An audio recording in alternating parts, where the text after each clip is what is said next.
ආයිබෝවන්. ඔන්න අද අපි පැටිස් එකක් හදමු. මේ තියෙන්නේ පැටිස් එක හදන්න ඕනි කරන දේවල්. මුලින්ම මම තම්බගත්ත අල ටික පොඩි කර ගන්නවා. මේක හොඳට පොඩි කර ගන්න. මේ තියෙන්නේ සැමන්. ඔයාලට මාළුත් ඒ වෙනුවට ගන්න පුළුවන්. දැන් මම භාජනයක් ලිපේ තියලා තෙල් ටිකක් රත් වෙන්න තියා ගන්නවා. ඒකට මේ එකතු කරන්නේ කපාගත්ත බීලුණු. ඊළඟට අමු මිරිස්. ලීක්ස් වෙනකොට මම මේකෙදි දාගන්නේ කරපිංච කොළ ටිකක්. කරපිංච ටිකක් මම වැඩි වෙන්න අරගෙන තියෙන්නේ. ඊළඟට මම මේ සැමන් එකතු කරනවා. දැන් මේ ටිකක් කලවම් කරගෙන අල ටික එකතු කර ගන්නවා.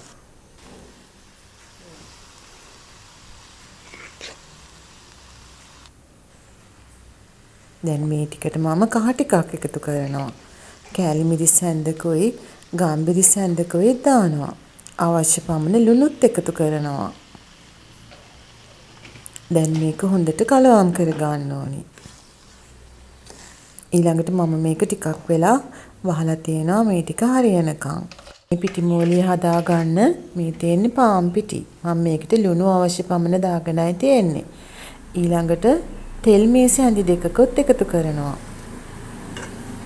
දැන් මේක හොඳට කලවම් කරගෙන වතුර ටිකෙන් ටික එකතු කරලා අතේ නොයැලෙන ගානට පිටි මෝලියක් හදා ගන්නවා.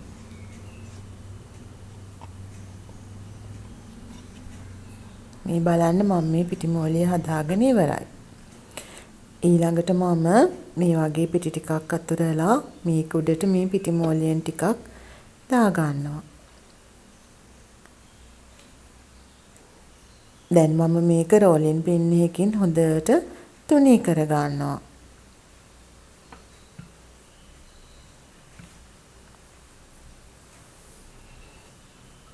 ඊළඟට මම රවුන්ඩ් ටිකක් කපා ගන්නවා. ඒකට මම මේ අයිස්ක්‍රීම් කප් එකක් තමයි අරගෙන තියෙන්නේ. දැන් මෙන්න මේ විදිහට මේකෙන් රවුන්ඩ් ටිකක් කපා ගන්නවා.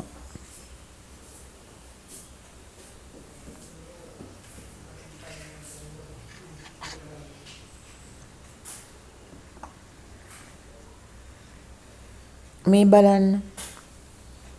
මේ වගේ. දැන් මම මේකට හදාගත්ත මිශ්‍රණයෙන් ටිකක් මැදට තියලා මේක නවා ගන්නවා.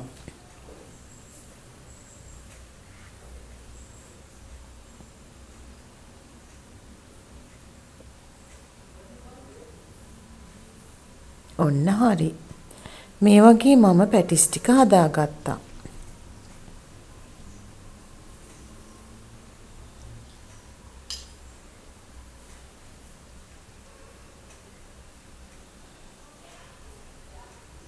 හොඳට මේ වාටිය වගේ කොටස අලව ගන්න ඕනි.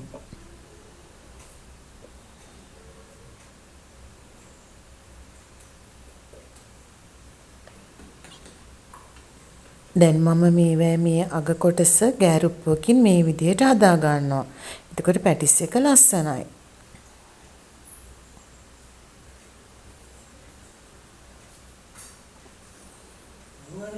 ඊළඟට මම තාච්චයක් ලිපේ තියලා ඒකට රත් වෙන්න තෙල් ටිකක් එකතු කරනවා.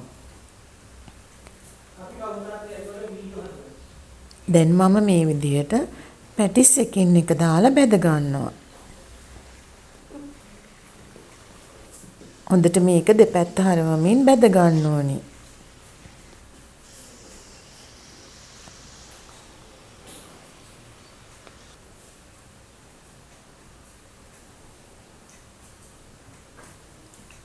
ඔන්න දැන් මේ පැටිස් එක බැදිලා ඉවරයි.